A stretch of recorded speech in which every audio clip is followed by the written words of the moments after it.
Akun Instagram AFC diserang oleh netizen usai Komdis AFC menjatuhkan sanksi denda kepada pelatih timnas Indonesia Shin Tae-yong dan dua pemainnya yaitu Ivar Jenner dan Justin Hubner.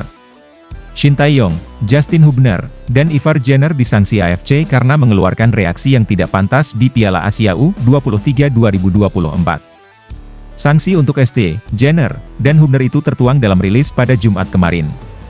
ST, Jenner, dan Hubner mendapat sanksi denda yang berbeda-beda. Namun ketiganya punya hak banding.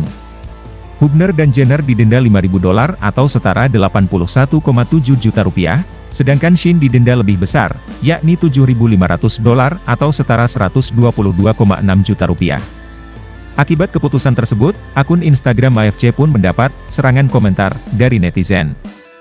Kecaman, kritikan, hingga sindiran dari netizen mengalir deras di kolom komentar Instagram AFC. Anti kritik, mau komentar takut denda, bukannya memperbaiki kualitas wasit, malah kenakan sanksi kepada orang yang mengkritik. Sukar dipercaya, kata beberapa netizen. Demi timnas Indonesia juara Piala AFF 2024, Shin Tae-yong menurunkan Martin Paes. Semenjak Piala AFF digelar pada 1996, skuad Garuda tak pernah menjadi juara. Prestasi terbaik timnas Indonesia ialah menjadi runner-up. Piala AFF 2024 dapat dijadikan momentum timnas Indonesia meraih gelar perdana di ajang 2 tahunan ini. Sebab, timnas Indonesia dalam tren positif, mengingat pelan-pelan berhasil menembus persaingan level Asia. Selain itu, Piala AFF 2024 jaraknya juga cuma 5 hari dari matchday ke-6 grup C babak ketiga kualifikasi Piala Dunia 2026 zona Asia yang mempertemukan timnas Indonesia versus Arab Saudi. Benar, ada potensi pemain yang diturunkan antara skuad di kualifikasi Piala Dunia 2026 zona Asia dan Piala AFF 2024 berbeda. Namun, Shin Tae-yong sudah paham betul harus menerapkan strategi apa ketika timnas Indonesia dihadapkan dengan tipe lawan manapun, mengingat yang bersangkutan sudah hampir 5 tahun membesut skuad Garuda. Jika mengacu kepada jadwal kompetisi, Shin Tae-yong berpotensi membawa Martin Paes jika yang bersangkutan sudah tersedia atau diizinkan membela timnas Indonesia. Sebab, ketika Piala AFF 2024 mulai bergulir pada 24 November 2024, FC Dallas selaku klub Martin Paes disinyalir tak lagi memiliki pertandingan tahun ini. Alhasil, Martin Paes bisa gabung timnas Indonesia sejak kualifikasi Piala Dunia 2026 zona Asia yang dimulai awal November 2024. Ula Romeni adalah striker FC Utrecht yang sedang jadi sorotan pecinta sepak bola Indonesia. Ula Romeni disebut-sebut akan dinaturalisasi oleh PSSI untuk memperkuat timnas Indonesia. Hal itu lantas membuat supporter sepak bola Indonesia penasaran. Nama Ula Romeni mencuat usai Shin Tae-yong berujar bahwa timnas Indonesia masih membutuhkan seorang penyerang tajam agar tim bisa bersaing di level lebih tinggi. Shin Tae-yong masih belum puas dengan materi penyerang yang dimiliki timnas Indonesia saat ini. Nama Ula Romeni pun masuk ke dalam daftar pemain keturunan Indonesia yang dapat diajak untuk memperkuat timnas. Sejak itulah, Ula Romeni menarik perhatian publik pecinta sepak bola Indonesia. Ula Romeni memiliki nama panjang Ula Terha Romeni. Ia pemain sepak bola Belanda yang lahir di kota Nijmegen, Belanda pada 20 Juni 2000. Umurnya baru 24 tahun saat ini. Ia memiliki tinggi badan 185 cm. Ula Romeni memiliki darah Indonesia dari keluarga ibu. Nenek Ula Romeni dari ibu berasal dari Medan, Sumatera Utara. Musim pertandingan 2022-2023 lalu, Ula Romeni berhasil mencetak 11 gol dari 33 laga bersama FC Utrecht. Ula Romeni juga pernah berhasil mencetak hat-trick ke gawang Heerenveen. Di musim pertandingan tahun 2023-2024, Ula Romeni tidak dapat tampil lebih bagus dari musim sebelumnya karena ia mengalami cedera pada November-Desember 2023. Ia juga alami cedera saat latihan di awal Februari 2024. Di musim 2023-2024 ini Ula Romeni sempat tampil sebanyak 15 kali dan mencetak gol hanya 1 kali. Pelatih timnas Indonesia Shin Tae-yong merespon unggahan Ketua Umum PSSI Erick Thohir yang mengumumkan kesepakatan dengannya.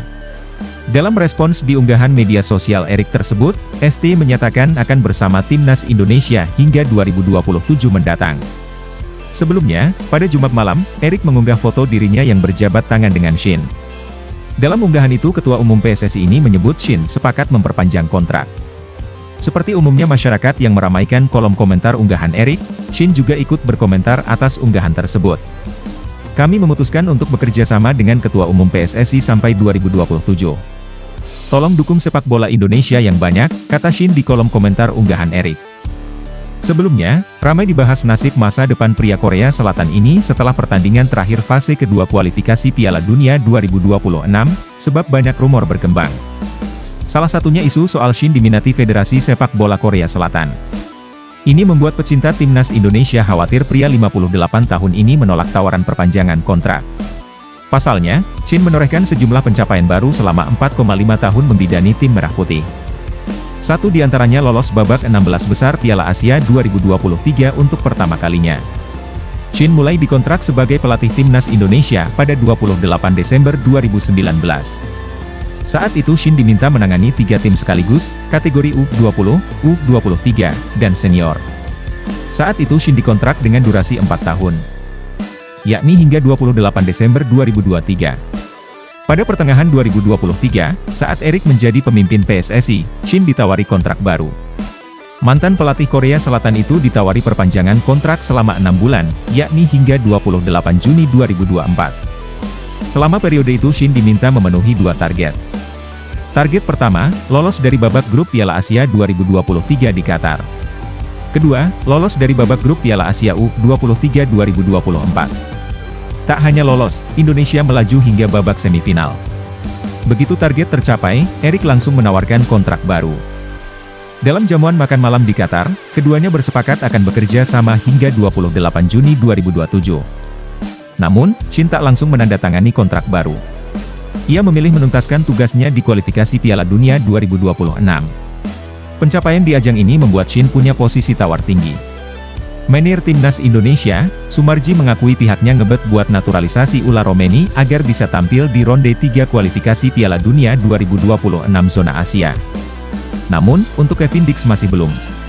Timnas Indonesia berhasil melaju ke ronde 3 kualifikasi Piala Dunia 2026 zona Asia. Tim Merah Putih berada di grup C bersama Jepang, Australia, Arab Saudi, Bahrain, dan Cina. Melihat lawan-lawan yang ada Timnas Indonesia tentu sama sekali tidak diunggulkan. Dari segi pengalaman pun tim Merah Putih kalah jauh dari para pesaingnya. Oleh sebab itu dibutuhkan pemain-pemain berkualitas di Timnas Indonesia. Salah satu cara yang dicoba adalah menaturalisasi pemain keturunan. Kabar terkini adalah Ula Romeni yang sedang dikejar PSSI. Sumarji pun mengakui sedang mendekati pemain FC Utrecht tersebut. Ya, salah satunya Ula Romeni. Dia yang terus kami kejar supaya bisa membela Timnas Indonesia, kata Sumarji saat dihubungi awak media. Selain Ula Romeni, Timnas Indonesia juga dikaitkan dengan Kevin Dix. Untuk Kevin Dix, Sumarji mengaku pihaknya belum melakukan proses. Kisah Mees Hilgers yang batal perkuat Timnas Indonesia gara-gara COVID-19 menarik untuk diulas. Sebab, sang pemain hingga kini masih kerap dikait-kaitkan dengan skuad Garuda. Nama Hilgers sempat mencuat sebagai calon pemain naturalisasi Timnas Indonesia pada kurun 2020 hingga 2022. Sayangnya, hingga kini, bek FC Twente itu tak kunjung dinaturalisasi menjadi WNI. Padahal, Hilgers memiliki darah Indonesia dari sang ibu yakni Linda Tombeng. Ia diketahui berasal dari Sulawesi Utara dan kerap pulang ke kampung halamannya.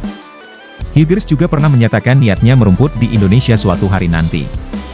Dalam wawancara di kanal YouTube Yusa Nugraha pada 2020, pemain berusia 23 tahun itu mengaku diundang mengikuti seleksi Timnas Indonesia. Sayangnya, pandemi COVID-19 yang melanda dunia pada kurun waktu tersebut menggagalkan semuanya. Hingga kini, Hilgers masih belum menjawab lagi soal apakah berniat membela Timnas Indonesia atau tidak. Seharusnya saya di musim panas nanti datang ke Indonesia untuk mengikuti seleksi Timnas Indonesia, ujar Hilgers. Beruntung, hingga kini Hilgers belum mendapat panggilan dari Timnas Belanda. Ia terakhir diketahui dipanggil ke Timnas Belanda U21 pada 30 September 2022. Kesempatan untuk menaturalisasi Hilgers pun terbuka lebar. Desakan untuk segera memulai proses naturalisasi sang pemain terus menggema di media sosial.